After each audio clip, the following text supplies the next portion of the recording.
Well, you're in for a treat today. We're going to be talking with David Harvey on the lectures that he's given now for almost 40 years, I think, on Kapital'i. My name's Neil Smith. I teach in anthropology and geography at the City University of New York. And David's been a colleague of mine since he came here.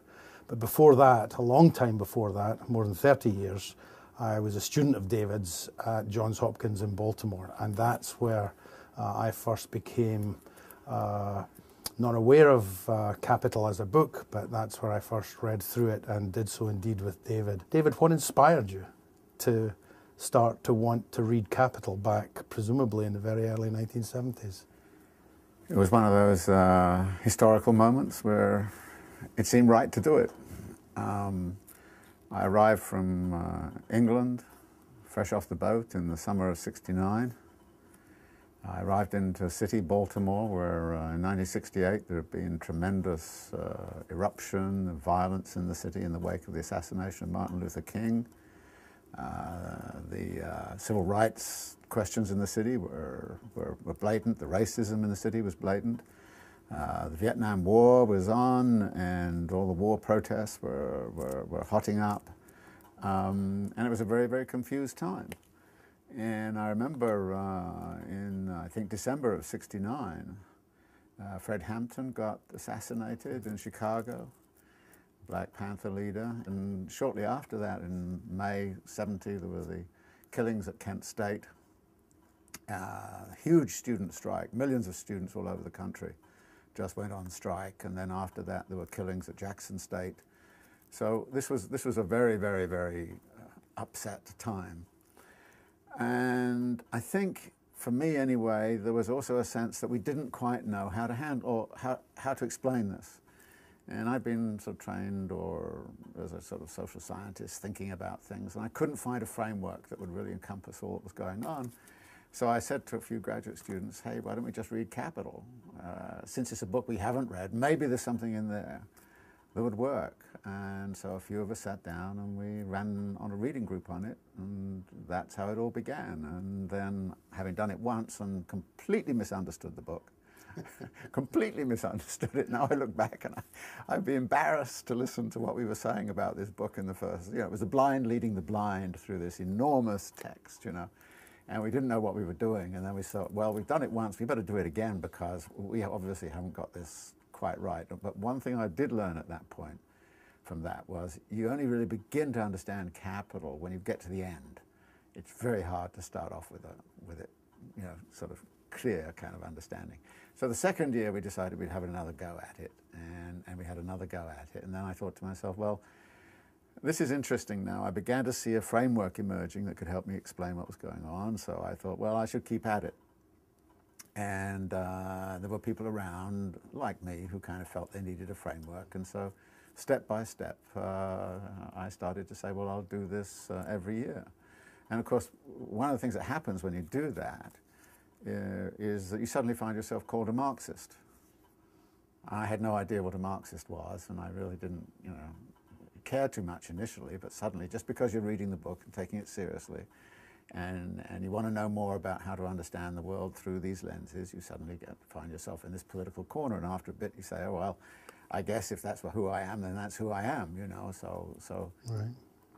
Well, I think it might be useful if, since the lectures are coming, if you gave us a bit of an overview, a bit of a discussion of what you think are the high points of the chapters in Volume 1 of Kapital'i. One of the things that I think is really good to do, and one of the reasons I've got a great deal of pleasure out of teaching this course this way, is that many people have taken courses where they've done a little bit of Marx, a little bit of Weber, Durkheim, this kind of stuff. They've read excerpts from Marx or something like that, but they've never actually read it as a book. And it is a fantastic literary construction. So one of the things that I really want to highlight is what a good read it is. Once you get past the difficulties of the language and grappling with all these kind of concepts and so on, it's a really, really dynamic piece. It flows very well. And it flows from the beginning point, which is just about a simple idea of a commodity. You go into a supermarket, you find a commodity, you buy the commodity, you take it home, you eat it or wear it or whatever. And just beginning with that thing which we all know about, it takes you step by step by step. It's right the way through, unraveling how a capitalist economy works.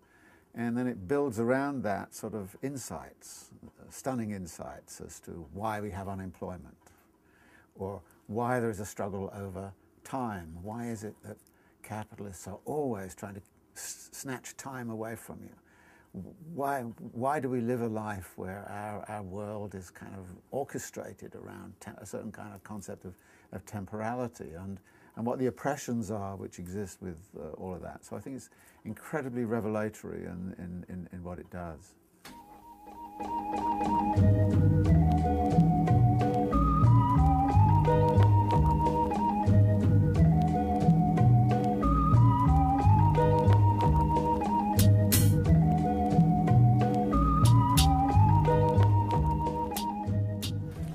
So the aim of this course is to get you to read this book. And to do it as well as you can in Marx's own terms, which may sound a bit ridiculous because since you haven't read the book, you won't know exactly what his terms are. But one of his terms is that you read. And therefore, you'll get a lot more out of this class if you read the assigned readings before you come to class than if you just come along and listen. And there's another reason for that, which is that you have to struggle always with understanding something. And in struggling with it yourself, you can come to your own understanding of what Marx stands for and what it means to you. So it's an engagement between you and this book, you and this text, that I want to encourage. In doing that, however, there is a complication which arises from the fact that it's very hard to approach this without some preconceived ideas. Everybody has heard of Karl Marx. Everybody knows the term Marxism and Marksist, and there are all kinds of connotations that go with those words.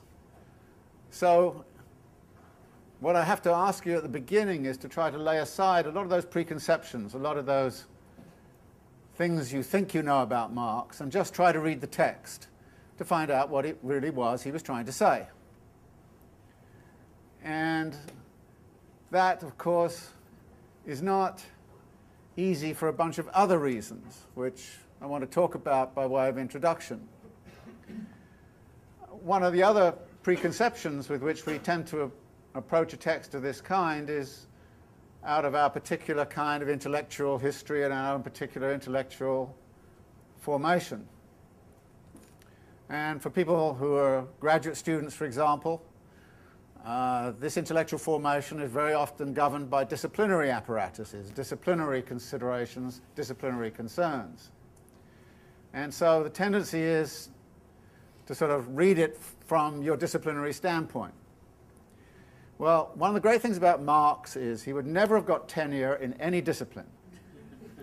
And if you want to read him right, then you've got to forget about getting tenure in your discipline. Not in the long run, of course, but at least for the purposes of this course. You have to think about what it is that he is saying, independent of the disciplinary apparatus with which you start to think about things. Now, the other reason for saying that is actually this turns out to be an astonishingly rich book in terms of its references. References to Shakespeare, to the Greeks, to Balzac, references to all of the political economists, to philosophers, to anthropologists and all the rest of it. In other words, Marx draws upon an immense array of sources.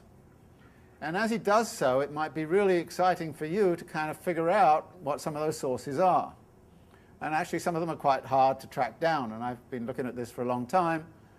But it really is kind of very exciting when you start to see some of the connections. For instance, when I first started reading this, I had not read many of Balzac's novels. Then I'm reading Balzac's novels, and then I say to myself, oh, that's where Marx got it from. And then you kind of suddenly see all the ways in which he's drawing upon a whole experiential world, full of Goethe, full of Shakespeare, you know, all the rest of it. So it's a very rich text in that kind of way, and you start to appreciate it, I think, more if you stop saying to yourself, well, who is he referring to in history, or which economist is he talking about, and so on. And the other thing that will come across if you read it that way is you will actually find it's a very interesting book. It's a fascinating book. And here, of course, we come across another set of preconceptions, because many of you will have encountered some of Marx in your reading. Maybe you read the Communist Manifesto in high school. Maybe you went through one of those wonderful courses which is called Introduction to Social Theory, when you spent 2 weeks on Marx, 2 weeks on Weber, a few weeks on Durkheim, and all the other kind of characters. And maybe you read some excerpts from Capital.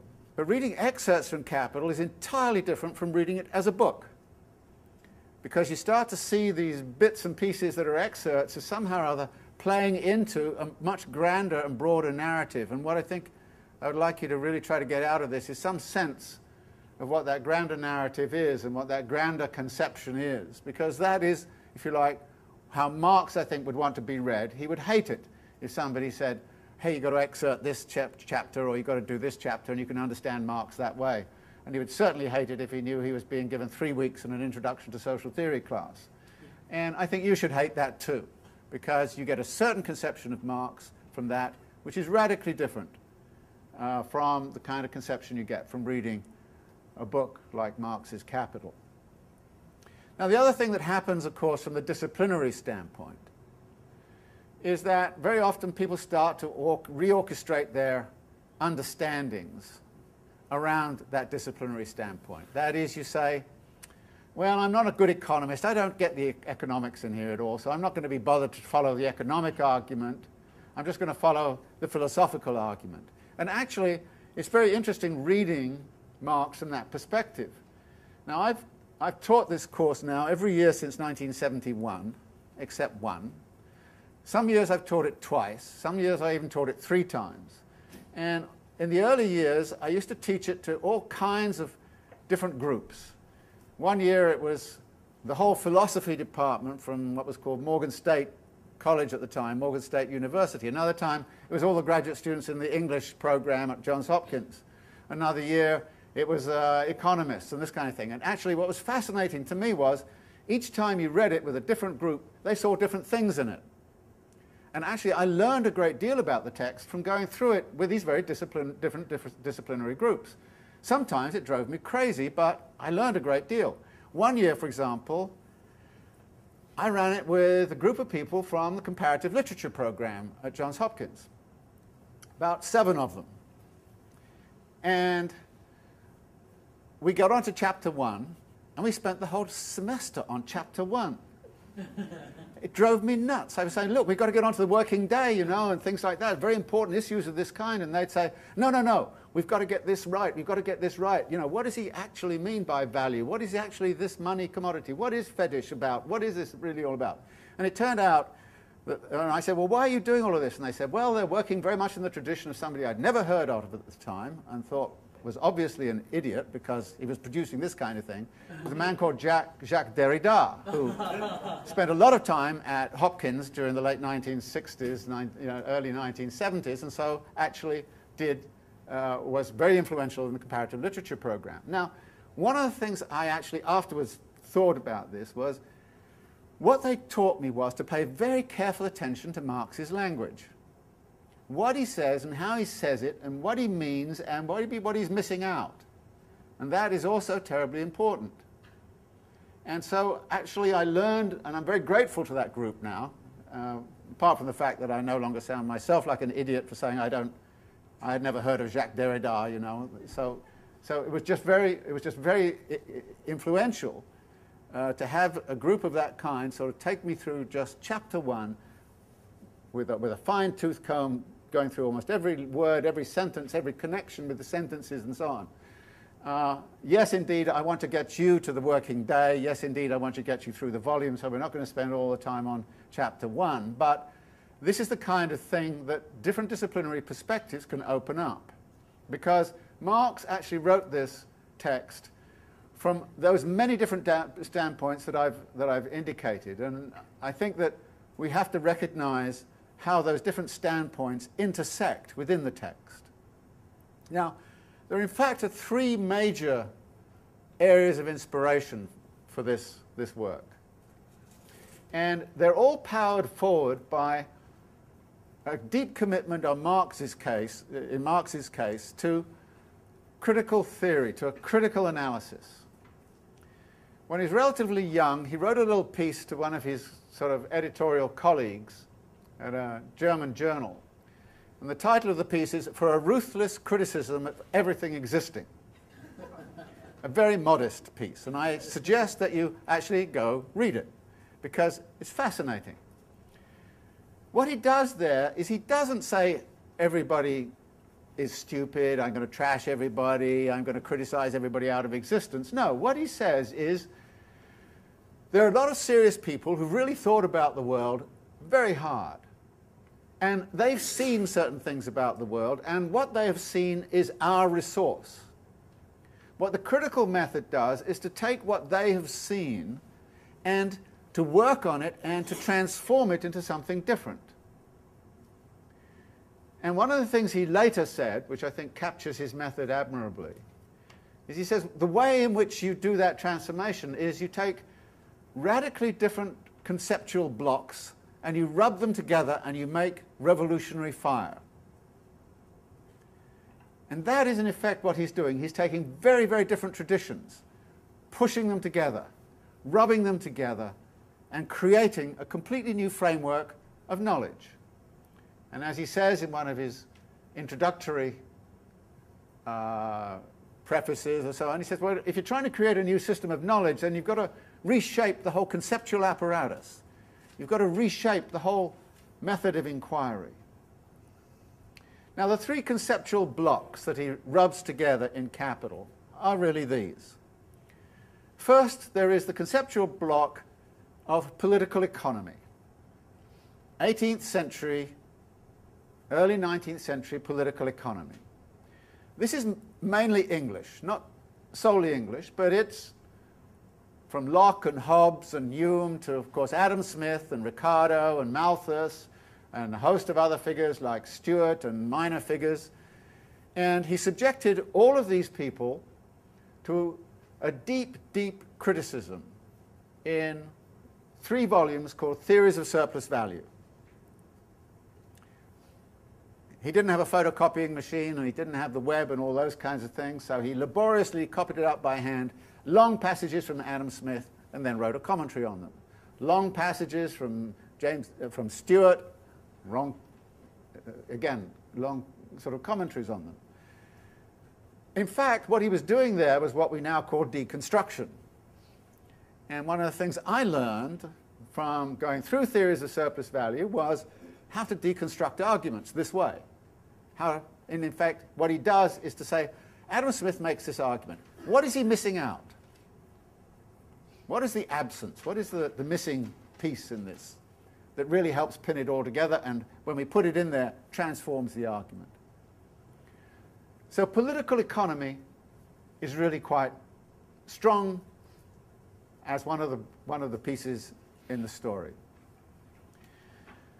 Now, I know political economy pretty well. I've read a lot of that stuff, and I feel fairly familiar with it. And maybe it's because I come out of the English tradition and all the rest of it that I feel fairly comfortable with it. And so when we're going through, I'll give you quite a bit of the materials coming out of that in terms of where Marx is getting his inspiration from, because he doesn't always cite it in Capital.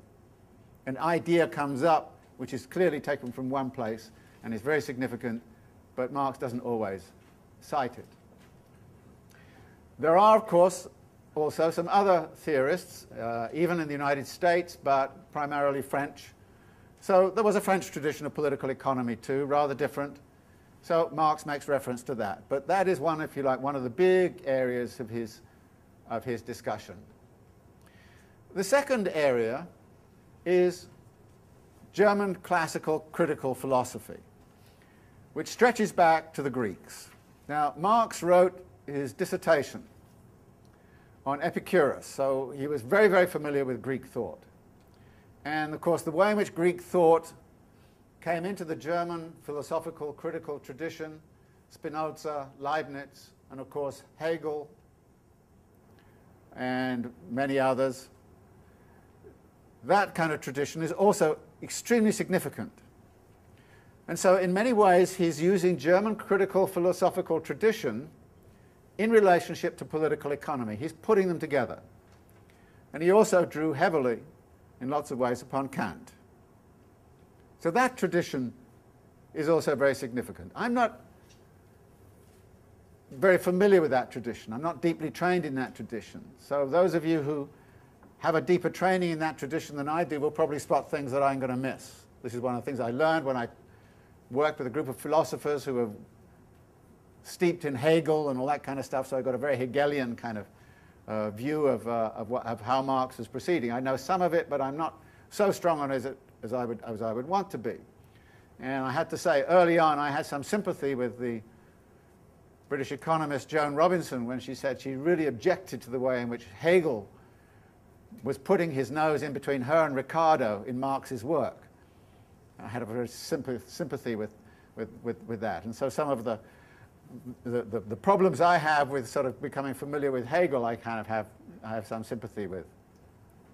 In fact, I jokingly say, and I probably shouldn't say it and I'll upset all the Hegelians around, actually one of the best things about reading Hegel before you read Marx is it makes reading Marx pretty easy. So get yourself a dose of Hegel before you do Marx and then everything will be okay.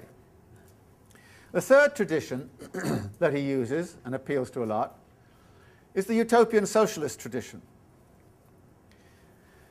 Now this is primarily French, although there's Robert Owen and some of the British, and of course Thomas More in the British tradition, who crops up every now and again in the text. But the big socialist thinkers, there was this tremendous burst of utopian thinking in the 1830s and 1840s in France. People like Etienne Cabet, who created the group called the Icarians that came here and settled in the United States after 1848. Proudhon, Saint-Simon, Fourier. Marx was very, very familiar. He spent some time in Paris, very familiar with their works. And if you read the Communist Manifesto, you find that he's a bit frustrated with their works. He doesn't like the way in which the utopians are actually configuring some ideal society over there without any idea of how to get from here to there. For Marx, what he wants to do is to try to convert the socialist project from a utopian socialist project into a scientific socialist project. But in order to do that, he just can't take English empiricism, English political economy, those kinds of things. He has to recreate, reconfigure what scientific method is all about.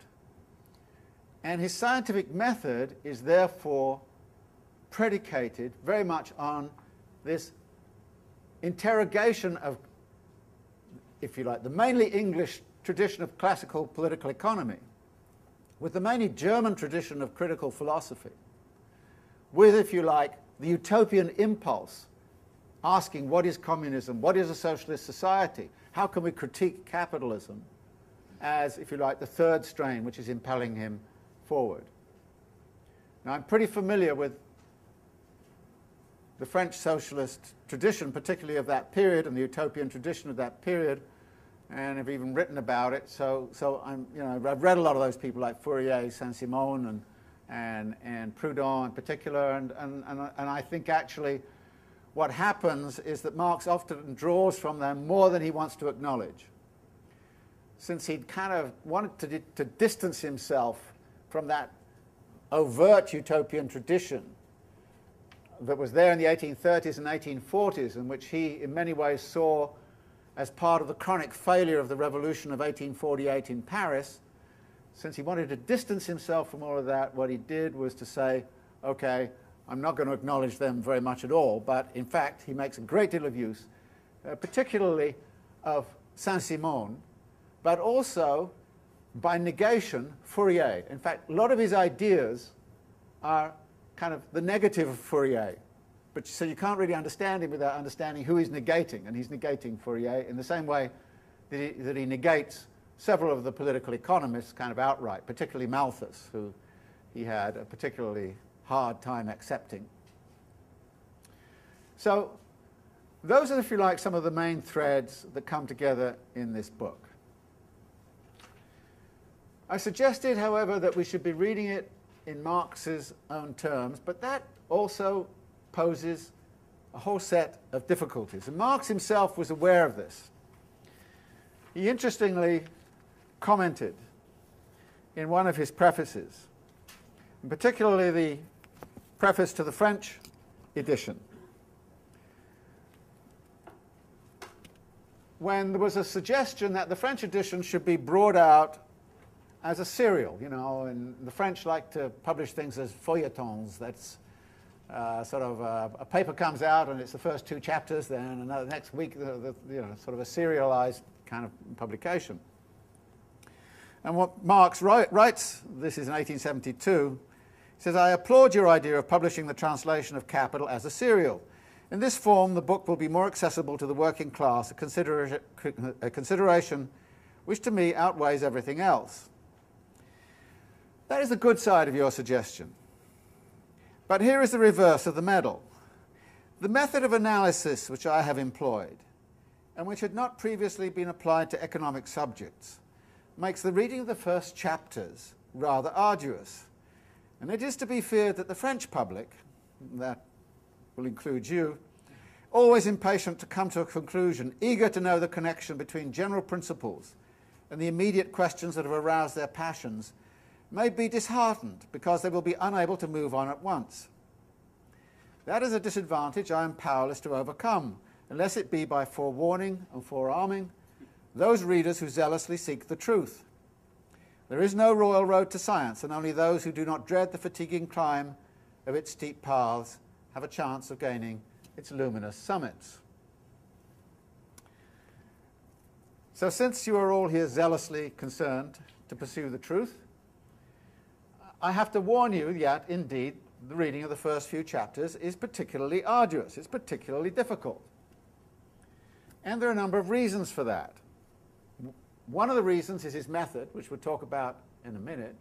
The other reason has to do with the particular way in which he's setting up his project. His project is to understand how a capitalist mode of production works.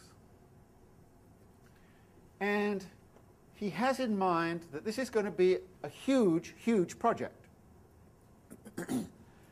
In order to get that project underway, he has to develop a conceptual apparatus which is going to help him understand all of the complexity that exists under capitalism. And again, in one of his introductions, he talks about how he's going to go about that. He says,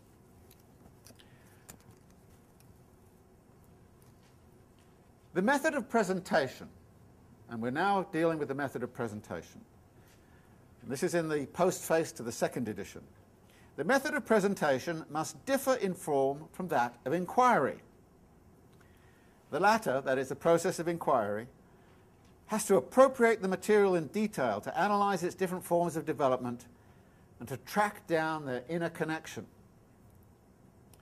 Only after this work has been done can the real movement be appropriately presented. If this is done successfully, if the life of the subject matter, that is, the capitalist mode of production, is now reflected back in the ideas, then it may appear as if we have before us an a priori construction. What Marx is talking about here is his method of inquiry is different from his method of presentation. His method of inquiry starts with everything that exists, everything that's going on. You start with reality as you experience it, as you see it, as you feel it. You start with all of that. You start with descriptions of the reality by the political economists, by novelists, by everybody. You start with all that material. And then you search in that material for some simple concepts. This is what he calls the method of descent. The method of descent from the reality which you find, going down, looking for some foundational, fundamental concepts. And once you've uncovered and discovered those fundamental concepts, you then come back to the surface. And you look at what's going on around in the surface, and you see that behind the world of appearance that you started out with, there is another way to interpret what's going on. In effect, Marx is a pioneer in a method which, if you're familiar with psychoanalysis, you would also, I think, understand. That you start with surface behaviors, and you see also, and you look for conceptual apparatus like Freud did. You come up with a conceptual apparatus, and then it brings you back, and you can explain, that person is acting that way, and it looks like this, but in fact it's a representation of that. Marx is doing the same sort of thing. In fact, Marx is pioneering this method in social science. Start with the surface appearance, find the deep concepts. In Capital, he's going to start with the deep concepts. He's going to start with the conclusions of his inquiries. What are my basic concepts? And he lays these basic concepts out very simply, very directly. And indeed, it looks like an a priori construction. When you first read it, you say, where is all this stuff coming from? Where did he get it from? Why is he doing that? And half the time, you have no idea what he's talking about with these concepts. But then, bit by bit, as you move on, you start to see how these concepts are illuminating things going on around us. So after a while, you start to say, so that's what value theory really means. That's what the value argument is all about. That is what this fetish is really all about. That is what these concepts are doing for me. But in effect, you only understand how these concepts work by the time you get to the end of the book. Now, that's a very unfamiliar strategy. I mean, we're familiar with strategies where people hammer into you, get the concept straight, and then you go on to the next one. It's like you build brick by brick by brick by brick.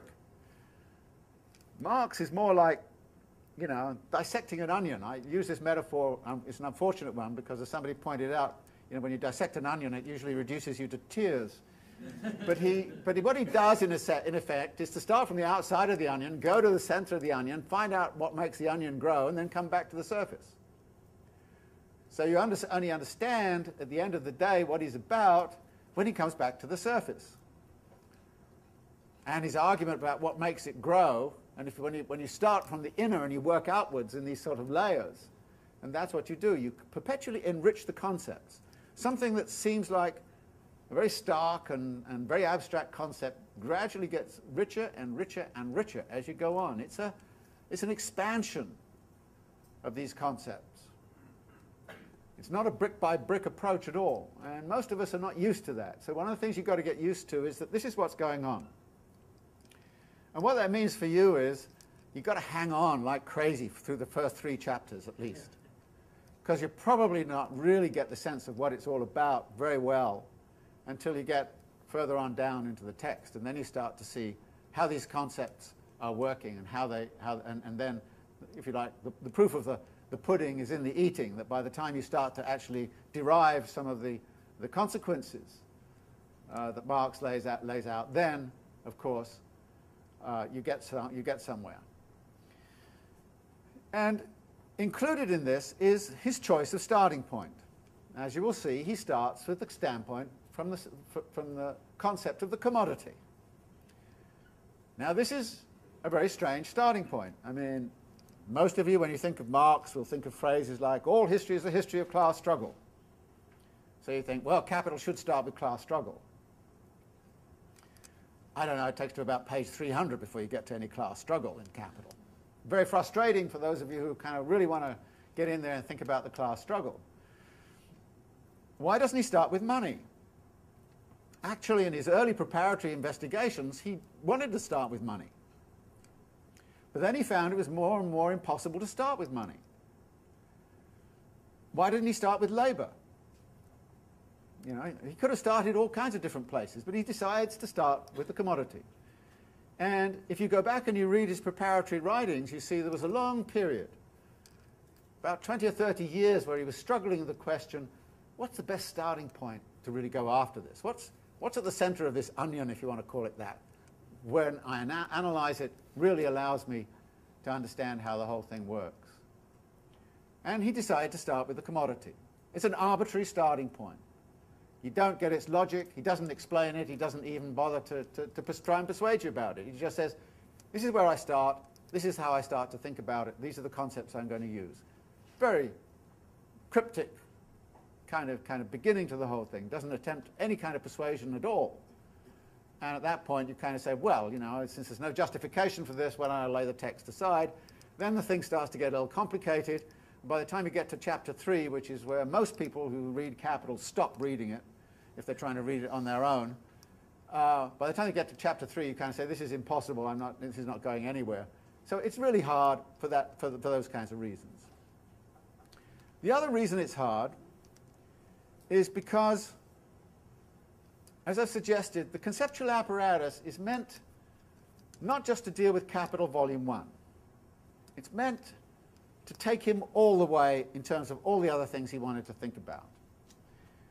Now, you'll be distressed to know that there are 3 volumes of Capital. So if you really want to understand the capitalist mode of production, you have to read the 3 volumes of Capital. Volume 1 is just one particular perspective on the capitalist mode of production. But even worse, the 3 volumes of Capital are only about 1/8 of what he had in mind. Here is what he wrote in a text called the Grundrisse, which is a preparatory text where he's setting out various designs for Capital. He says, okay, what I'm going to do is to go through the analysis as follows. We're going to deal with 1, the general abstract determinants which obtain more or less in all forms of society. 2, the categories which make up the inner structure of bourgeois society and on which the fundamental classes rest: capital, wage labour, landed property, their interrelation. Town and country, the 3 great social classes, exchange between them. Circulation, the credit system, good topic right now. Private. 3, concentration of bourgeois society in the form of the state, viewed in relation to itself. The unproductive classes, taxes, state debt, public credit, the population, the colonies, emigration. 4, the international relations of production, international division of labour, international exchange, export and import, rate of exchange, another good topic. 5th, excellent topic, the world market and crises. So this is, if you like, the panorama he laid out in the Grundrisse of what it was he wanted to do. This is what he had in mind that he was going to do when he wrote Capital. He never finished it. He never took up most of those topics. So what you have in Capital is the beginning of this massive kind of project. A massive project which he hinted at in lots of places about, you know, how to understand the state, how to understand civil society, how to understand immigration, how to understand currency exchanges and things like that. So here too we have to understand both that the conceptual apparatus at the beginning he's really trying to design it in such a way that it bears the burden of all of that. But in fact, what it then does is it provides the framework within which Volume 1 operates. And Volume 1 is just one single piece of this whole puzzle that he's laid out. And Volume 1 is really essentially looking at the capitalist mode of production from the standpoint of production. Not of the market, not of global trade, but the standpoint of production. And so you're going to have to recognize that what you're going to get out of this course is an analysis by Marx of a capitalist mode of production from the perspective of production. Volume 2 does the perspective of exchange. Volume 3 does materials about crisis formation. and also rules of distribution, interest, rent, taxes, those kinds of issues. But then comes the method, the other part of the method, which is very important in terms of the method of presentation and the method of inquiry. And that is Marx's use of dialectics. What he says, again in his preface, is that in dialectics we find a completely different concept of analysis. You'll find hardly any causal language in Marx. Marx doesn't say this causes that. He nearly always says this is dialectically related to that. And a dialectical relation is an inner relation, not a causative external relation. It's an inner relation. And he talks about this dialectical method, again in the postface to the second edition. He says, okay, I took up some ideas from Hegel. But he says, my dialectical method is in its foundations not only different from the Hegelian, but exactly opposite to it. There are ways in which I think we're going to find that's not exactly true. That in fact, Marx revolutionized the dialectical method. He didn't simply invert it, as is sometimes said. He then goes on to say this: I criticized the mystificatory side of the Hegelian dialectic nearly 30 years ago. And what Marx is referring to here is his tract called A Critique of Hegel's Philosophy of Law, Critique of Hegel's Philosophy of Right, whichever the title is. And I think that that critique played a very foundational moment in which Marx defined his relationship to the Hegelian dialectic. So he goes on talking about this mystificatory aspect and the way in which this mystified form of the dialectic, as purveyed by Hegel, became the fashion in Germany, and why it was that he had to reform it in such a way as that it could take account of every historical developed form as being in a fluid state, in motion. And he had to refigure it so that it could grasp the transient aspects of a society as well. And he then goes on to talk about this as being, this dialectical method does not let itself be impressed by anything, being in its very essence critical and revolutionary. Now, what he's talking about here is he's going to use a version of dialectical method to establish relations between elements within his system. But he's going to do it in such a way as to capture fluidity and motion. Marx, above all, is incredibly, incredibly impressed with the fluidity and the dynamics of capitalism. Now, this is very weird because Marx is often talked about as if he is a static, structural analyst. The weird thing is when you read Capital, you realize he sees the motion. He sees the movement all of the time. He's constantly talking about that movement, and that movement is a dialectical movement. So one of the ways in which also you have to read Marx in Marx's own terms is to try to grapple with what he means by dialectics. Because the problem is he never wrote a tract on dialectics. He never said, okay, this is my dialectical method. There are hints of it. If you really want to understand his dialectical method, you read Capital. That's the best place to get it. And when you've read Capital very carefully, you will come out with a sense of how dialectical method works. But again, this is going to be a bit confusing because you're probably not yet used to dialectical reasoning, and the curious thing about academia is the more well-trained you are in a discipline, probably the less used you are to dialectical method. In fact, young children are very dialectical. They see everything in motion. They see contradiction everywhere, and they're quite contradictory about everything, and every contradiction goes into everything else, and your kids say all kinds of wondrous contradictory things to you, and you kind of say, now you've got to stop thinking about that. You have to think rationally. And you kind of say, so we train people out of being good dialecticians almost from the day two.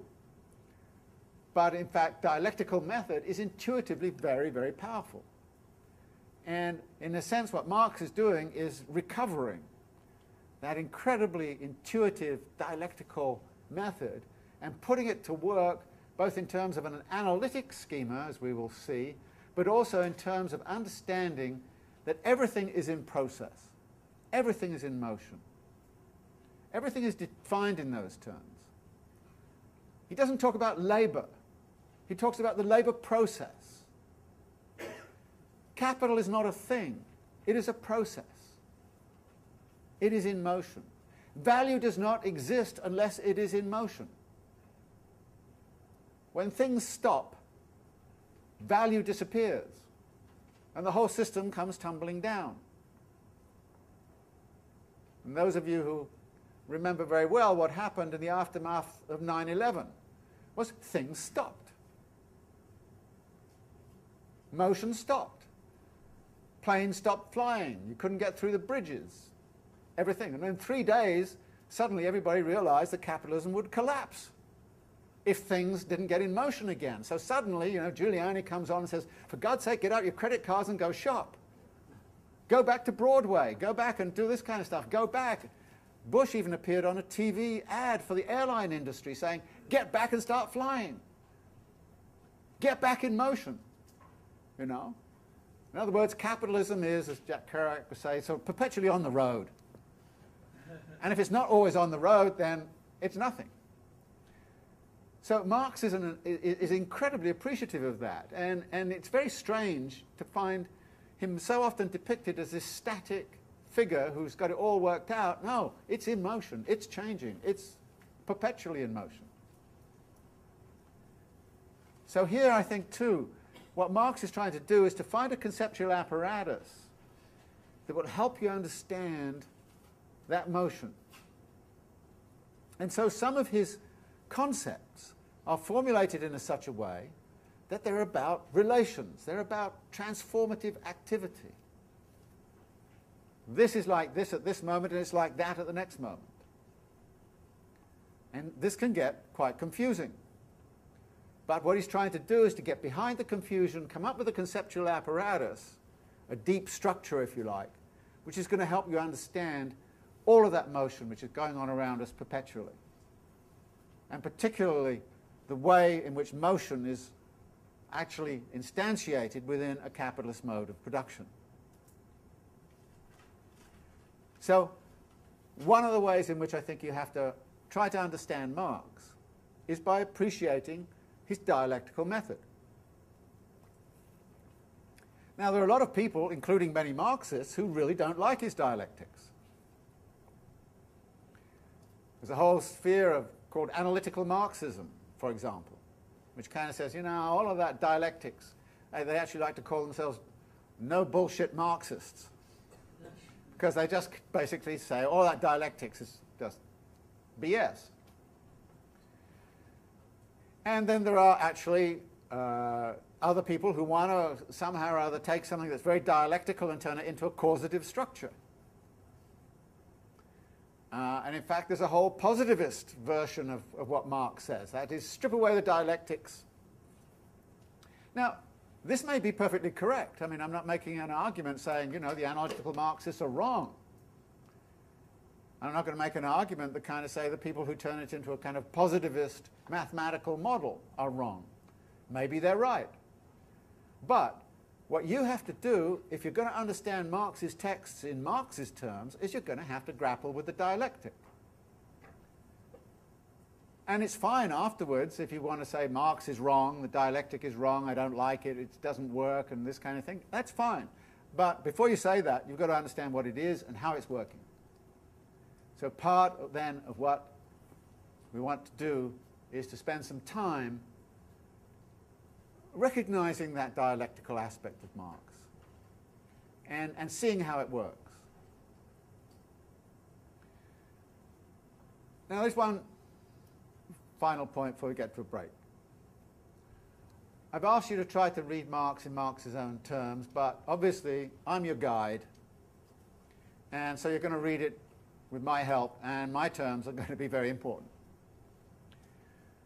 So one of the things I want to say here is that, of course, my interest in urbanization, in uneven geographical development, and imperialism, and all those kinds of things, that my interests have actually become very, very important in terms of affecting the way in which I read this text. In other words, I've been through 30-odd years of a dialogue between me and this text. And one of the reasons I like to teach it every year is every year I say to myself, how am I going to read it differently this year? What about it will strike me that I didn't notice before? And new things strike me because new events crop up. That is, history and geography change. And so there are certain things which arise, and I kind of come back and I look at Marx and say, well, does he have anything to say about this? And sometimes you find something really acute which he has to say about it. Sometimes not at all. So I've been through a long dialogue, and I use this way of thinking, many of these conceptual apparatuses, all of the time in the work I do. And in the process, of course, I've changed the way in which I understand the text. I suspect that if you had a recording of this class 25 years ago, you'd find me saying very different things from what I'm saying now. And that is, for a variety of reasons, both the historical climate has changed, the intellectual climate has changed, all sorts of issues have cropped up which didn't exist before, therefore you read it in a different way. Interesting point. In one of the prefaces, Marx talks about that process, about how bourgeois theory understood the world in a certain way, and then history moved on to make that theoretical formulation redundant, and that therefore ideas had to change as circumstances change. Or ideas had to be reconfigured. So you're going to get some of my reading in it too. And there's no way you can avoid that. But at the end of the day, what I want you to do is to come to your own reading of it. That is, engage with the text in terms of your experience, both intellectual, social, political, and have a good time talking to the text and letting the text talk to you, and appreciating the way in which Marx tries to understand the world. Because, above all, I think this text is a wonderful, wonderful exercise in seeking to understand what appears almost impossible to understand. So from this standpoint, you have to engage with the text. And okay, I'm going to be in your way a little of the time, but I hope not too much, because at the end of the day, it's your business to really translate what is going on in this text into meaning in your own life. That's what this book is so great at. I think it will speak to you in some way, probably not the same way to you as it does to me. And that is perfectly valid and perfectly reasonable. And I would like, therefore, for you to confront it in that kind of spirit. Now, okay, that's all I want to say in way of introduction. What I thought it would be very useful to do is just to read through this first section with you and try to give you an idea of what I mean about method and all the rest of it. Okay, he starts off simply saying, the wealth of societies in which capitalist mode of production prevails appears as an immense collection of commodities. Individual commodity, elementary form. Our analysis therefore begins with the commodity. Okay? This is the a priori beginning point, which we've already mentioned. But notice something about the language. Appears. Always watch out when Marx uses the word appear. Appears is not is. Appears means there's something else going on, and you better watch out and figure out what that something else is. And notice also that in this, he's exclusively concerned with the capitalist mode of production. He's not concerned with, ancient modes of production or socialist modes of production or even hybrid modes of production. He's going to be concerned with a capitalist mode of production in a pretty pure form. And I think that is a very important thing to remember when we're reading through this text. So this is our beginning point. Now, when you think about it, it's actually a very good beginning point. Why? How many of us in this room have never had any experience of a commodity? Everybody has had experiences of commodities. Did you see one today? Did you see one yesterday? Are you constantly shopping for them? Are you constantly wandering around looking at them? The thing there is that what he's done is to really choose a common denominator, something that's common to us all, and something we know about.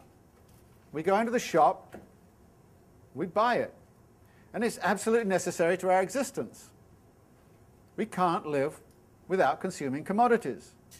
We have to buy commodities in order to live. It's as simple relation as that. So we start with that, and the other great thing about it is, and again I'll probably get some flack for saying this, is it doesn't matter whether you're a man or a woman or a Japanese or an ethnic or a religious or whatever it is. In other words, it's just very simple kind of economic transaction which you're looking at. And then he kind of says, well, what kind of economic transaction is it? Well, a commodity is something, he says, which meets a human want or need. And he says, I'm not interested, and this is the cryptic form of it. He says in the next paragraph, okay, something external to us, which we then make ours in a way. And it satisfies human needs of whatever kind. The nature of these needs, whether they arise, for example, from the stomach or the imagination, makes no difference. In other words, he's not really interested in psychologizing about it. He's laying all that aside, saying, I'm not really interested in why people buy commodities. They can buy it because they want it, they need it, they desire it. I can buy it for fun or out of necessity or whatever. I'm not interested in talking about all of that. All I'm interested in is the very fact of simply somebody buying a commodity. And he then goes on and says, well, look at this. How many commodities are there in the world? Well, there are millions of them, all made up of different qualities, and we all kind of assess them in terms of different quantitative measures.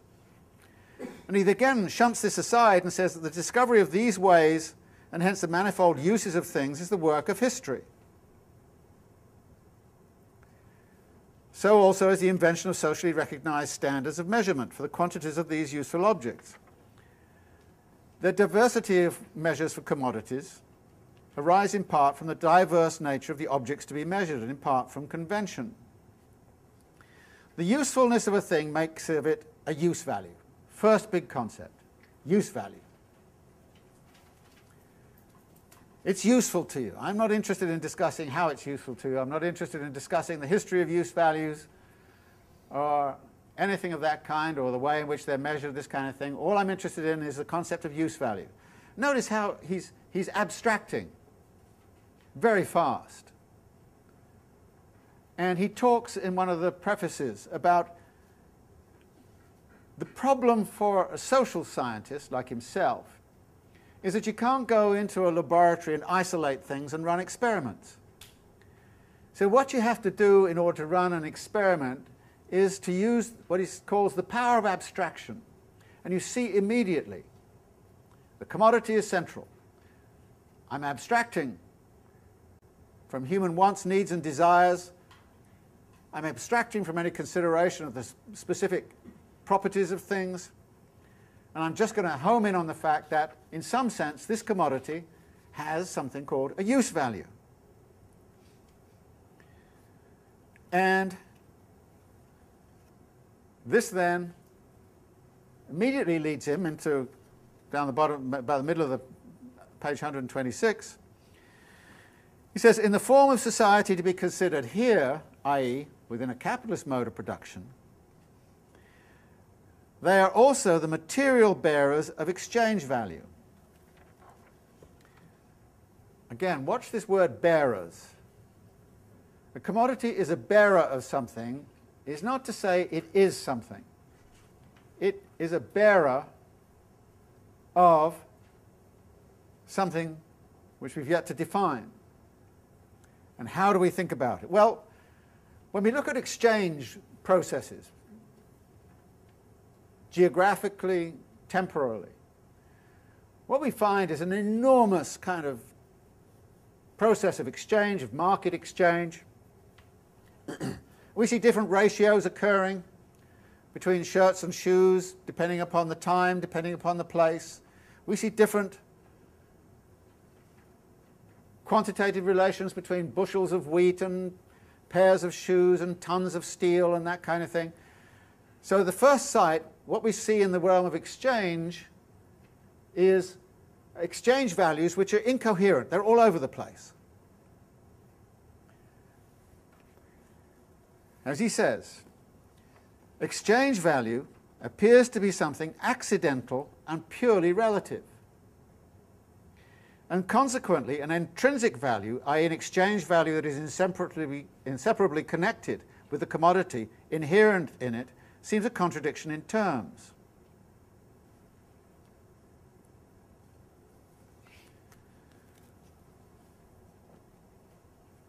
But we notice something about this world of exchange, that everything is in principle exchangeable with everything else. And what this immediately implies, as he says on page 127, is that you're always in a position, having exchanged something for something else, to then exchange what you have just got for something else. In other words, you can just keep on exchanging. So a thing can keep on moving so that it can be exchanged for all the other commodities at some point.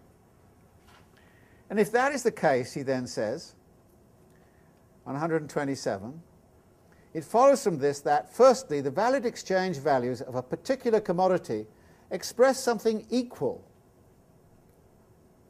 And secondly, exchange value cannot be anything other than the mode of expression, the form of appearance of a content distinguishable from it. That is, if I have a commodity in my hand, I can't dissect it and find out that element inside of it that makes it exchangeable with something else. No. It is exchangeable for something else, and I can't find out what makes it exchangeable just by looking at the commodity. I have to look at the commodity in motion. This is where we start to get in motion, in movement.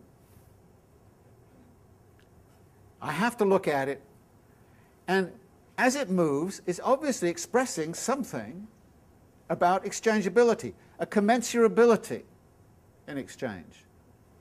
It means that all things are commensurable in exchange. Why are they commensurable, and what is that commensurability made up of? Where does it come from? How is it defined? And the commodity is the bearer of that something. But it is not inside of the commodity. It is borne by the commodity.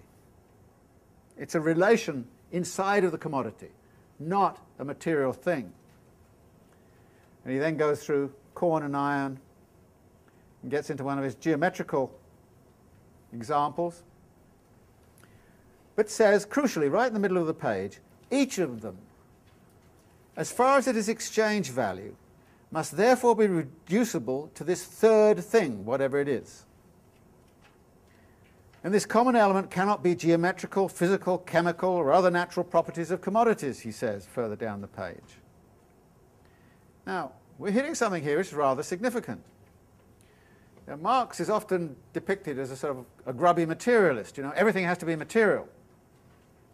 But here, what we're seeing immediately, he's not talking about the materiality of the thing at all.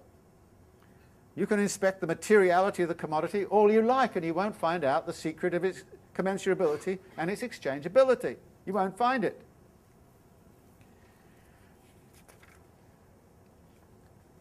And then he goes on the next page, 128, to say, as use values,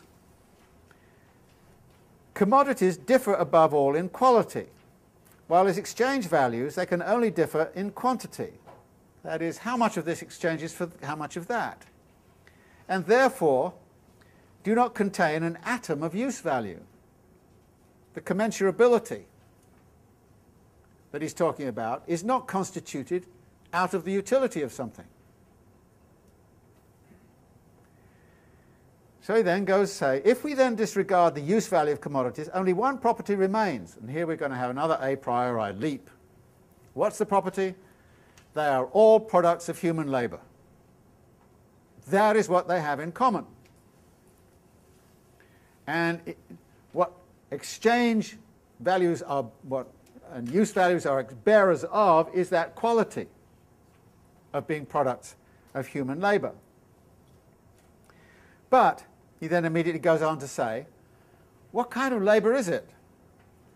Well, it can't be based on the fact that if I'm lazy and I take, 15 days to make a shirt, then indeed you should pay, the equivalent should be 15 days of your labour. When I can find somebody who's made a shirt in 3 days, I would change it, I would exchange with somebody for 3 days' labour. So he says, for the bottom of that passage, they can no longer be distinguished, but are altogether reduced to the same kind of labour, human labour in the abstract. Boy, this is moving very fast, very cryptic, right? Use value, exchange value, human labour in the abstract, and here it comes. Let us now look at the residue of the products of labour. There is nothing left of them in each case but the same phantom-like objectivity. Marx loves all this stuff about phantoms and werewolves and all that kind of stuff, so you're going to get a lot of that. He was a great admirer of Shelley and Frankenstein and all the rest of it, so you'll get a lot of that kind of language. It's great. They are merely congealed quantities of homogeneous human labour. Human labour power expended without regard to the form of its expenditures. As crystals of this social substance, which is common to them all, they are values. Commodity values. Okay, he's taken 4 pages to lay out 3 fundamental concepts: use value, exchange value, value. Value is what is passed on in the process of commodity exchange. It's the hidden element in a commodity that makes all commodities in principle exchangeable with each other. So he then goes on to say, well, having abstracted from use value, then we go back and look again at exchange value. We then see exchange value, as he says at the bottom of page 128, as the necessary mode of expression or form of appearance of value.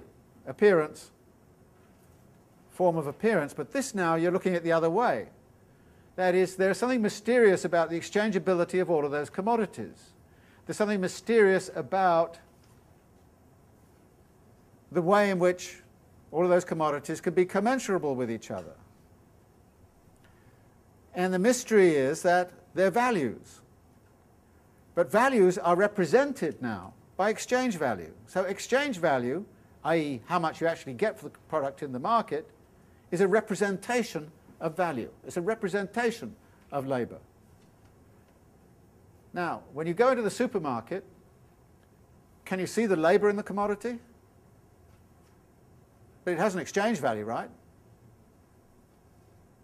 Again, Marx's point is, yeah, they're all products of human labour, but you can't see the labour. You can't see the labour on the commodity, but you get a sense of what it is because it's represented by its price. So that is, if you like, so exchange value is a representation of something else. Now again, to say something is a representation of something is not to say it is. Because as anybody will quickly tell you, the difference between the representation and what actually something is, there can be quite a gap. And Marx is going to spend quite a bit of time talking about the nature of that gap between value and its representation.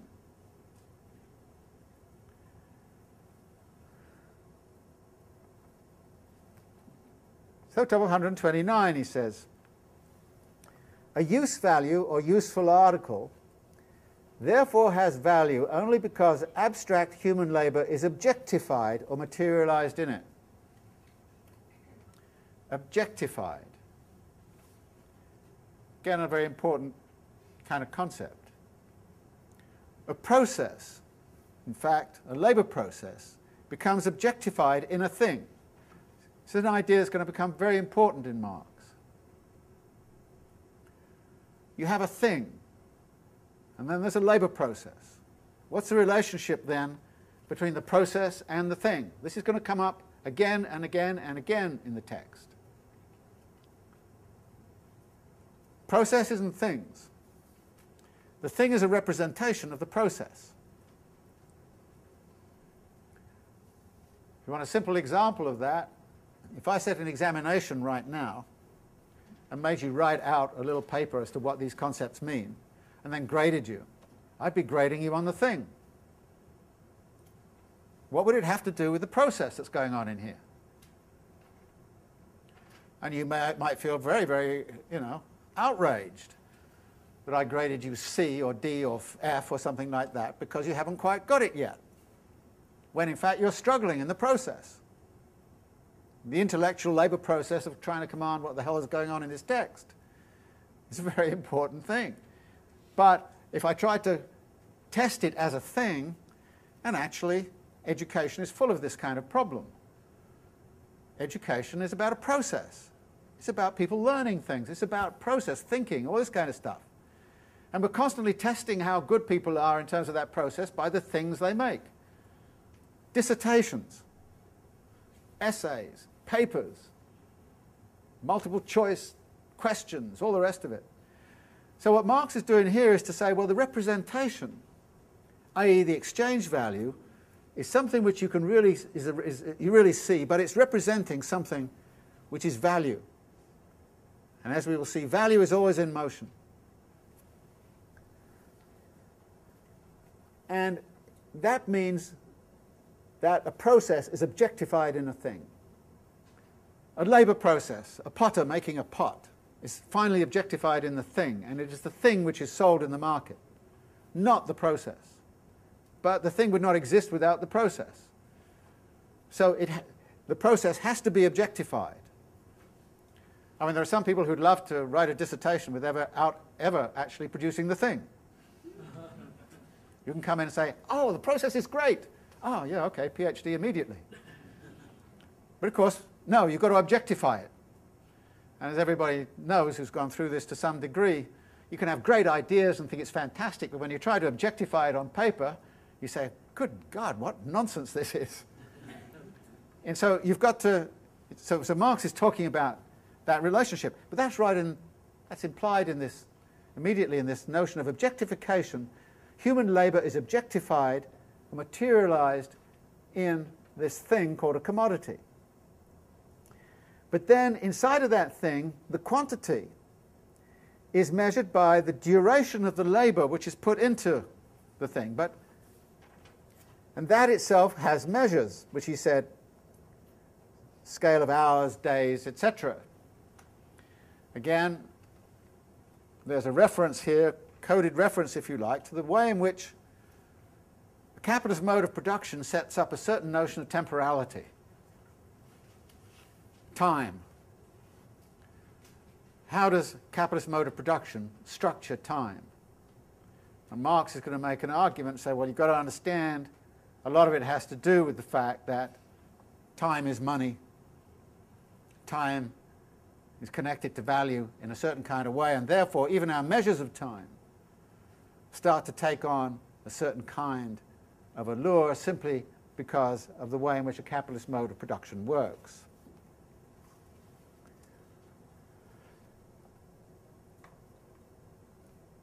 He then comes down this paragraph to say this. I'm really looking at the total labour power of society, which is manifested in the values of the world of commodities. Now, where does this society exist, and where does this world of commodities prevail? Here you're not looking at just one particular place, you're actually looking at a global situation. The world of commodities. Where is the world of commodities right now? It's in China, it's in Mexico, it's in Japan, it's in Russia, it's a global thing. And he's looking at society, in a sense, the whole of the capitalist world. So he's looking at the notion of labour, and the measure of value, if you like, is going to be judged against that whole world. It's not the specific activity of a particular labour in a particular place and time. No, it's a whole world.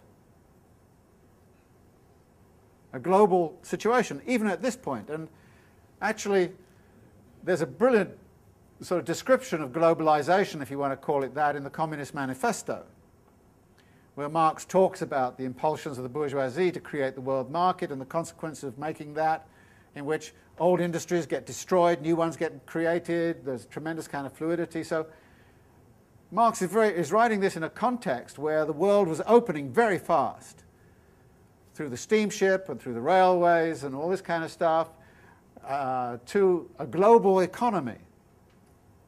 And he understood very well the consequences of that, which meant that value was not something that was determined in our backyard, but was something which was determined in the world of commodities. And the result of that is that we end up, as he says, each of these units, that is of homogeneous labour power, each of these units is the same as any other, to the extent that it has the character of a socially average unit of labour power and acts as such. And here comes the crucial definition. Socially necessary labour time is the labour time required to produce any use value under the conditions of production normal for a given society and with the average degree of skill and intensity of labour prevalent in that society. This is his first cut definition of value. Value is socially necessary labour time. Now, one of the reasons I think Marx thought he could get away with this very cryptic presentation of use value, exchange value, and value was because anybody who read Ricardo would say, yeah, this is pure Ricardo. And it is pure Ricardo with, however, one exceptional insertion. Ricardo used the concept of labour time as value. Marx uses the concept of socially necessary labour time. And you should immediately ask yourself the question, what is socially necessary? How is that established? He doesn't give any answer to it here, and you only begin to get the sense of the answer to that when you're way on the way through Capital. In other words, what Marx has done here is simply set up the Ricardian conceptual apparatus, repeat it,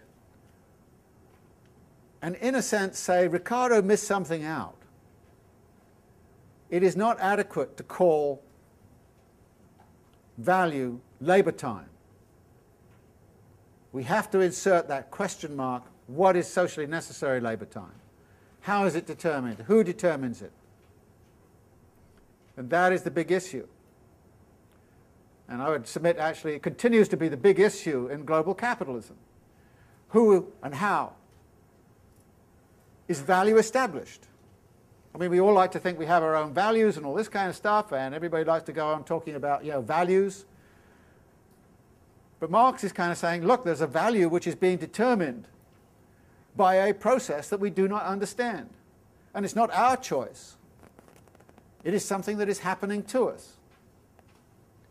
And how it is happening has to be unpacked. If you want to understand who you are, and where you stand in this maelstrom of churning values and everything, what you've got to do is to understand how value gets created, how it gets produced, and with what consequences, socially, environmentally, all the rest of it. And if you can think you can solve the environmental question and global warming and all that kind of stuff without actually confronting the whole kind of question of who determines the value structure and how is it determined by these processes, then you've got to be kidding yourself. So what Marx in effect is saying, you've got to understand what social necessity is. And we've got to spend a lot of time looking at what is socially necessary. He immediately points out, however, that value is not fixed. I've mentioned already, he's always on about the fluidity of things. He says, of course, value changes with productivity. The introduction of power looms into England, for example, probably reduced by 1/2 the labour required to convert a given quantity of yarn into woven fabric. In order to do this, the English handloom weaver, in fact, needed the same amount of labour time as before, but the product of his individual hour of labour now only represented half an hour of social labour, and consequently fell to 1/2 of its former value. Okay, so value is, in the first instance, extremely sensitive to revolutions in technology, revolutions in productivity. And much of capital is going to be taken up with a discussion of those revolutions in productivity, those revolutions in value relations. Which leads into the conclusion then, on bottom of 129. What exclusively determines the magnitude of the value of any article is therefore the amount of labour socially necessary, or the labour time socially necessary for its production. There's your definition. The individual commodity counts here only as an average sample of its kind.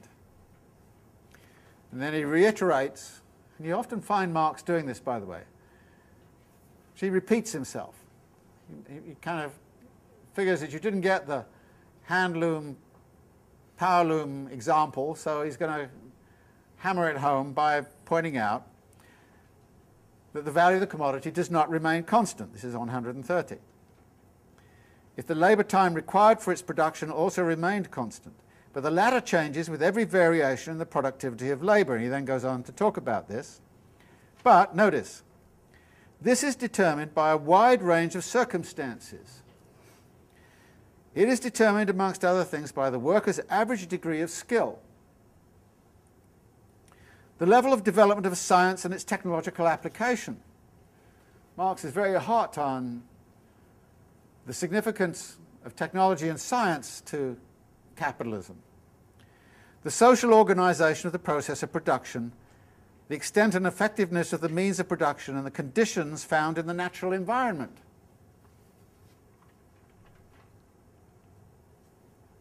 Vast array of elements which can impinge upon value. Transformations in the natural environment mean revolutions in value. Technology and science, social organisation of production, technologies, all the rest of it. So in fact we've got value which is subject to a powerful array of forces, and he's not here attempting a definitive categorization of all of them. He just simply wants to alert us that this thing we're calling value is not constant. It is subject to perpetual revolutionary transformations.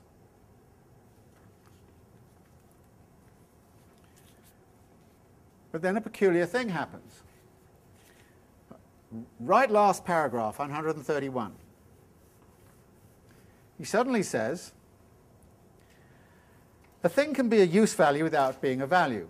Okay, we can all agree on that. We breathe air, and so far we haven't managed to bottle it, although we're beginning to, I guess. So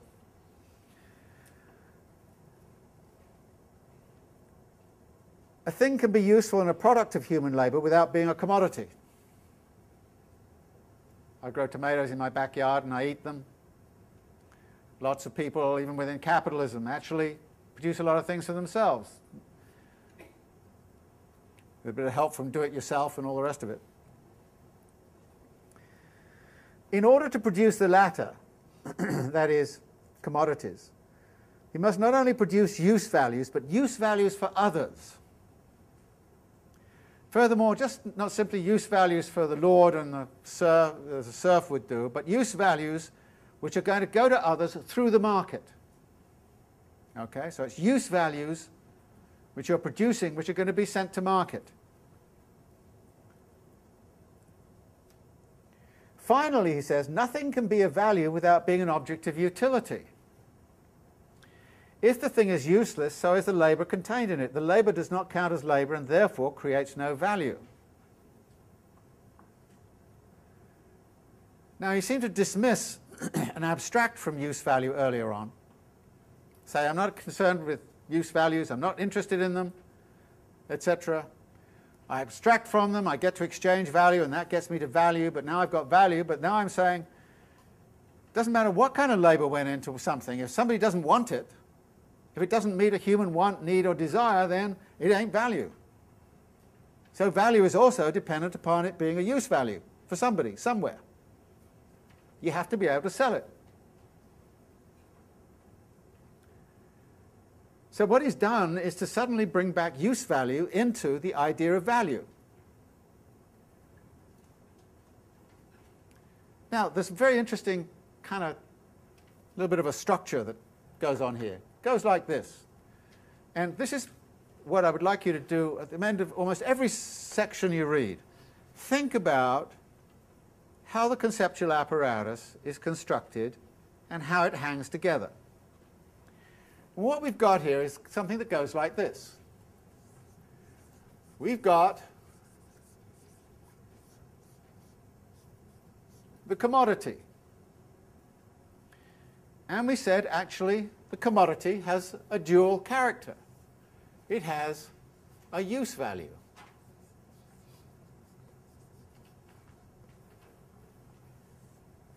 It also has an exchange value.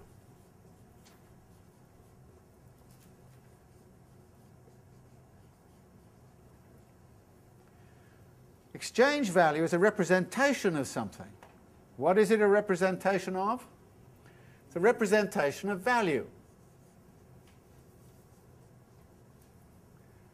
But value doesn't mean anything unless it connects back to use value.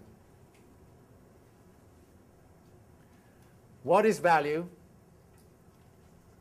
Socially necessary labour time.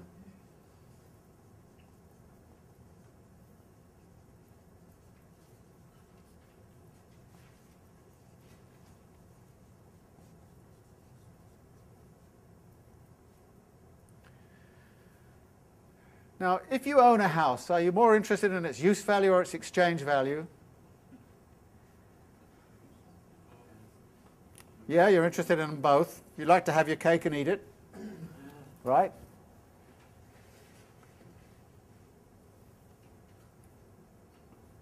There's a sort of opposition here. If you want to realize the exchange value of something, you can't have the use value of it.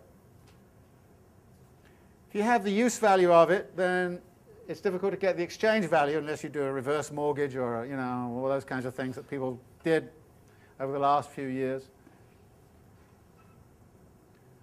But notice the structure. Commodity, a singular concept, which has two aspects. Now, when you look at a commodity, can you actually divide it in half and say that's the exchange value and that's the use value? No, there's a unity. But within that unity, there is a dual aspect. And that dual aspect allows us to define something called value as socially necessary labour time, which is what the use value of a commodity is a bearer of. That's what it's a bearer of. But in order to be a value, it has to be useful. And of course, on this link, we will see all kinds of issues arising about supply and demand. If the supply is too great, the value will go down. If the supply is too little, the value will go up. So there is an element here of supply and demand involved. Marx is not actually terribly interested in that. As he will say at various points as he goes on, what I'm interested in is what happens when supply and demand are in equilibrium.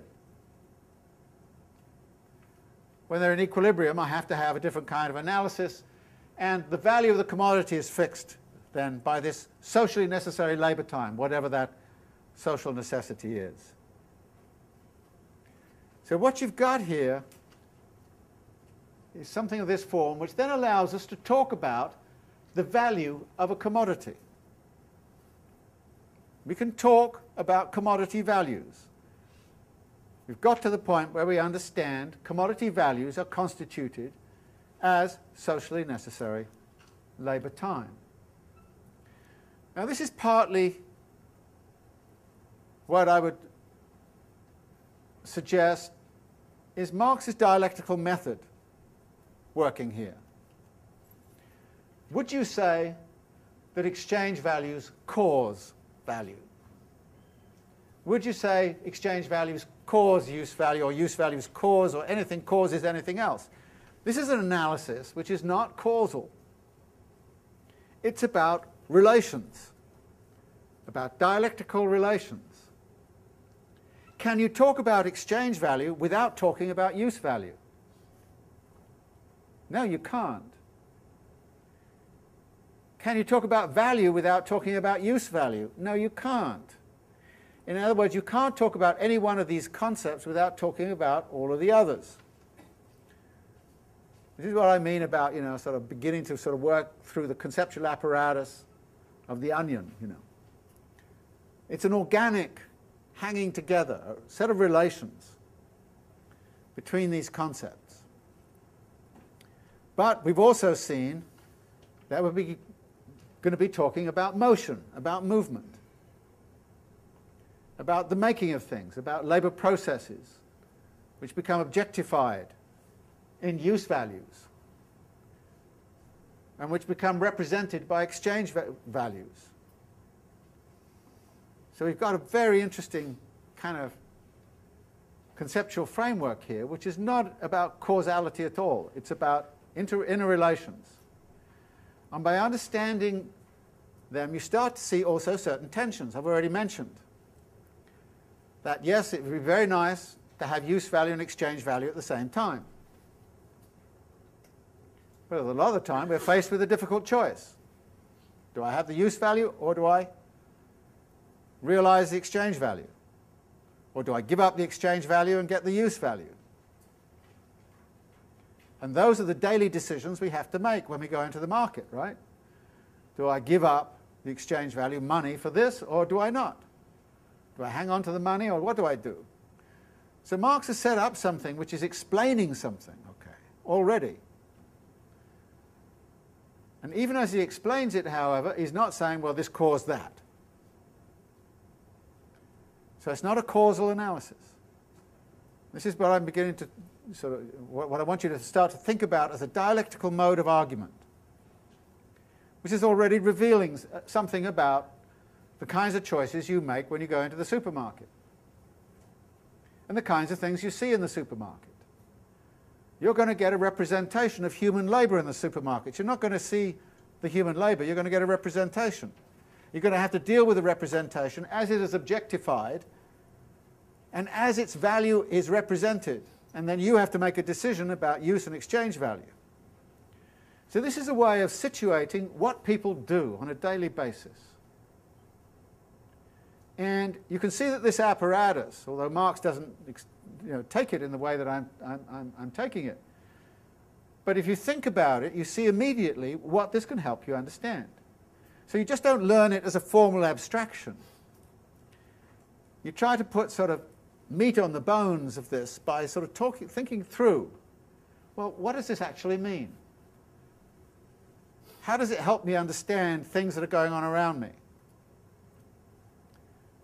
This is the kind of crucial sort of question which this form of analysis sets up. So anyway, my purpose of reading through this first section is to give you some ideas about, if you like, create a model of how you should try to read this. It won't always work for you, but what you should do at the end of every section is draw back, say, all right, what kind of relationships was he talking about here? What do those relationships tell me, both about all of this stuff, but also tell me about what's going on in my daily life, in other people's daily lives, what's going on in the market, and all the rest of it. What does it tell me? Is it telling me anything? And initially, it'll be very hard to see what it might tell you. As you go on, Marx will start to tell stories coming out of these relationships, and he'll spin outwards from this into a far, far greater understanding of the dynamics of this. So this is the way in which he's working. And I think what I suggested to you is that you should go back over this section and look carefully at the way in which these concepts unfold and how they work in these sorts of terms. Now, generally speaking, I've been talking all the time on this occasion as an introductory thing, rather necessary, I found, out of bitter experience. But I would like actually to try to get you to engage a little bit, so in future, precisely because you've read the text very carefully in advance, you'll doubtless come with all kinds of questions in your mind. And so when I'm talking about something and you don't get it because it doesn't fit with what you got, then interrupt me, okay? That's fine. But interrupt me about the text. As he says about this in his introduction to the French edition, people are very often want to talk politics in here. I love to talk politics. But sometimes if you talk all politics, you forget the text. And actually the politics of this class is to get you to read the text and understand the text. If we want to discuss politics, we go down to O'Reilly's bar on 35th Street afterwards and discuss as much politics as you like over several beers, and that's part of the joy of this course. But this is, in here, we want to try to keep it with the text, but there are instances of the sort that I sort of indicated here where people may have a particular kind of experience which actually is illuminated by the framework of analysis, and that's extremely helpful.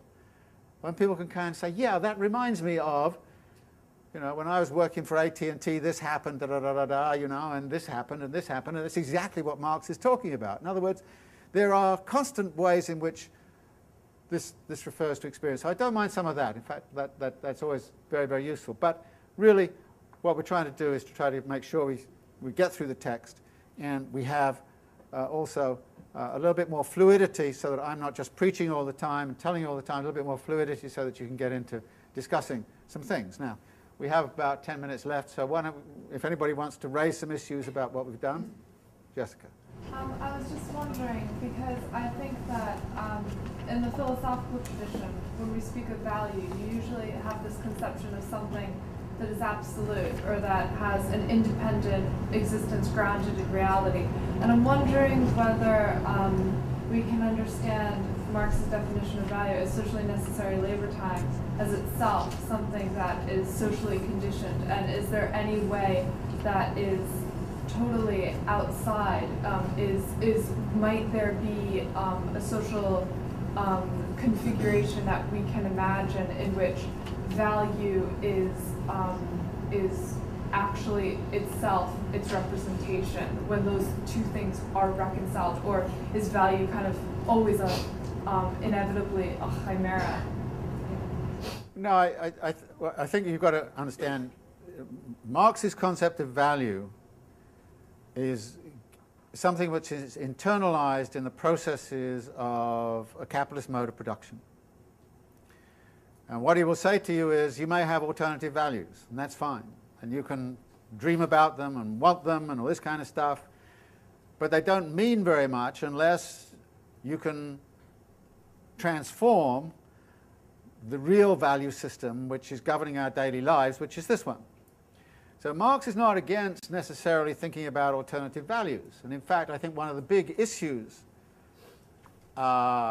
which we face right now is precisely about what alternative values we would like to see operating in the global marketplace.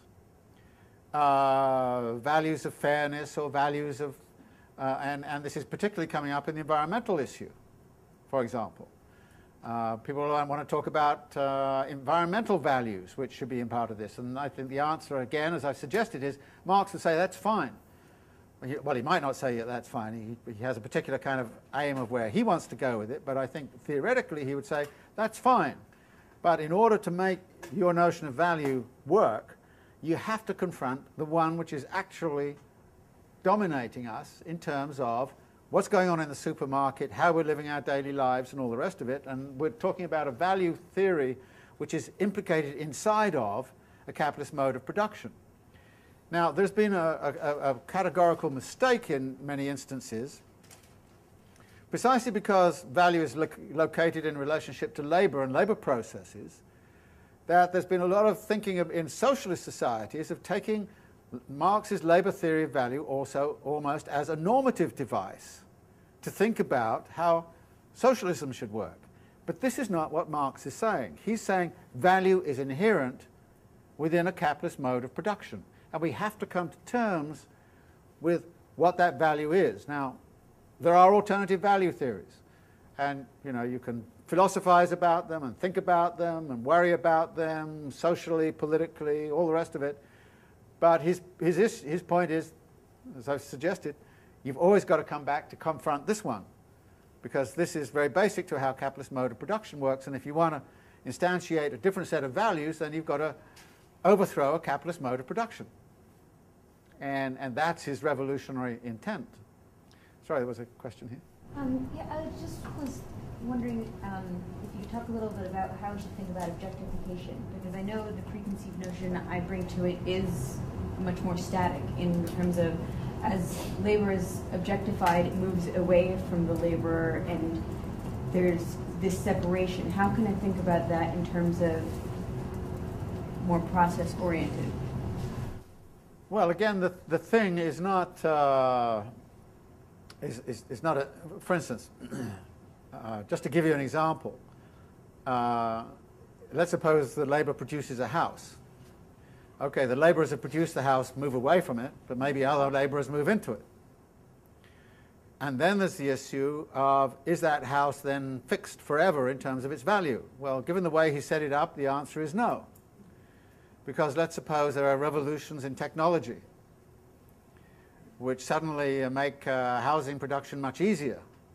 Then you can go away from, I don't know, shanty towns to sort of housing of a different kind, and therefore there's a dynamic involved in this. And therefore, this gets back to the fact that something like a house has a use value, and the use value remains a long time, and you can still trade its exchange value, so it has a residual exchange value.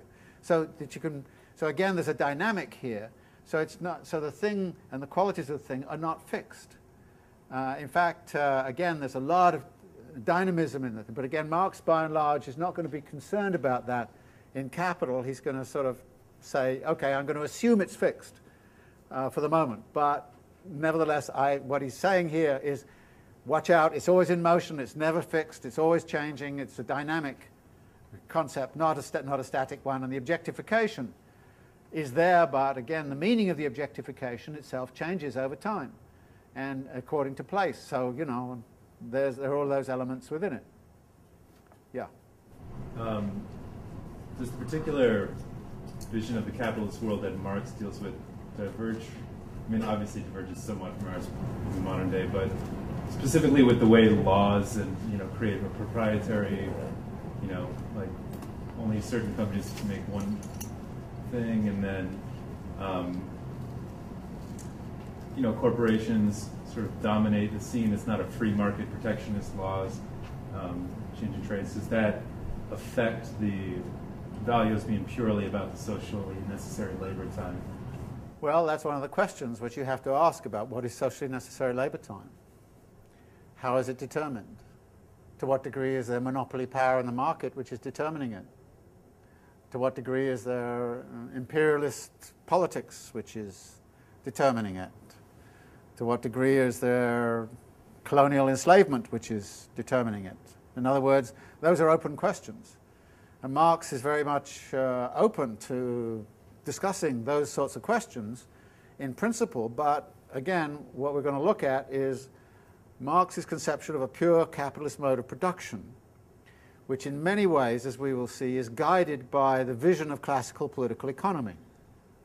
In other words, classical political economy assumed there were going to be perfectly functioning markets and the state power was going to be out of the way and there's going to be no monopoly. So Marx tends to say, okay, let's assume that the classical political economists are correct and that's how the world is. And we will see examples where that presumption gets him into difficulties.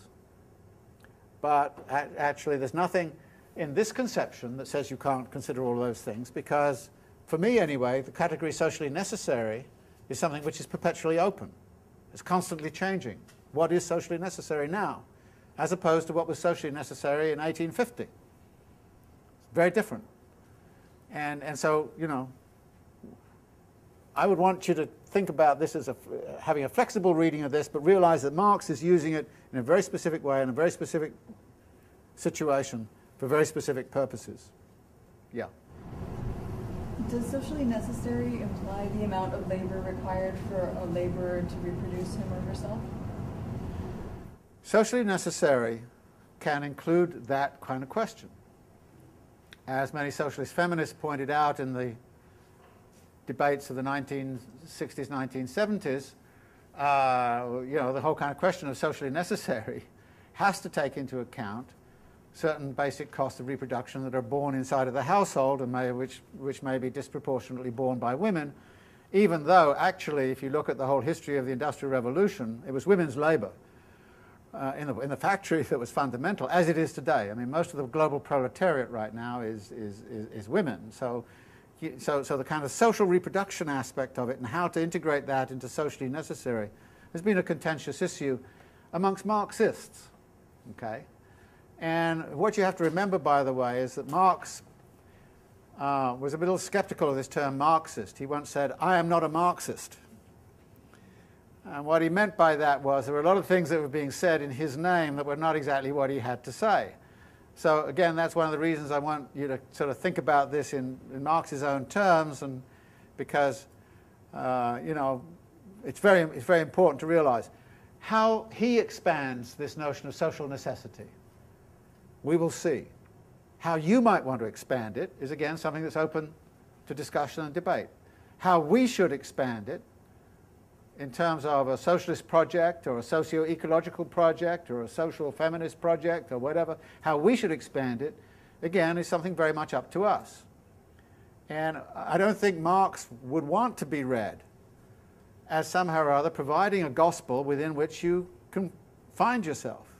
It's not about a confining mode of argument, it's a matter of liberating you to think about all kinds of possibilities, all kinds of alternatives, all kinds of ways to go. Just one more. Could you just clarify very specifically the difference between use value and exchange value?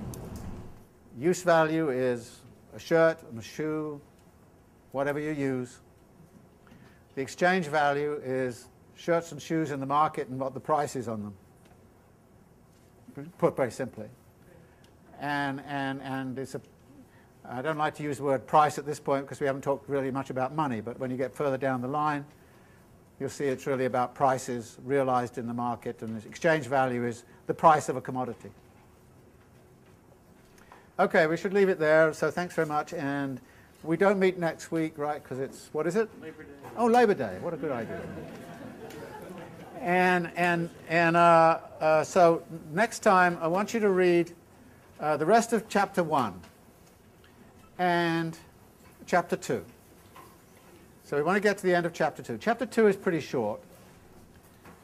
The rest of this chapter is very curious for a variety of reasons. I've mentioned Marx's literary style. His literary style changes from crisp analytic, like you've seen here, and that goes on for the next one, to what I can only call his kind of accountancy style, which is deadly boring, where this is worth 2 shillings and that's worth 3 shillings and that's worth 2.5 pence, and if we add this to that, then that goes to this. Deadly boring. So the third section is rather long and rather boring, of that style, and he could have done it much quicker in my view, but it has some very important insights in it. But you're going to find yourself struggling. The last section of chapter 1 is the fetishism of commodities, where it's about werewolves and Robinson Crusoe and an incredible kind of literary style. So you suddenly find in this chapter you're going to have a big sample of Marx's different writing styles, and they're all together. Now, if you wrote a PhD that way, people would say, for God's sake, smooth this out. You can't do that. Which style are you going to write in? But he writes in different styles, and he enjoys it. And it's fun, actually, because you start to say, how on earth does this relate to that? And what does this really mean? So anyway, chapter 1's like that. Chapter 2 is relatively short, and again, fairly analytic. Key concepts are laid out a bit like here, so it's a step further along the conceptual apparatus. Okay? So chapters 1 and 2 for next time.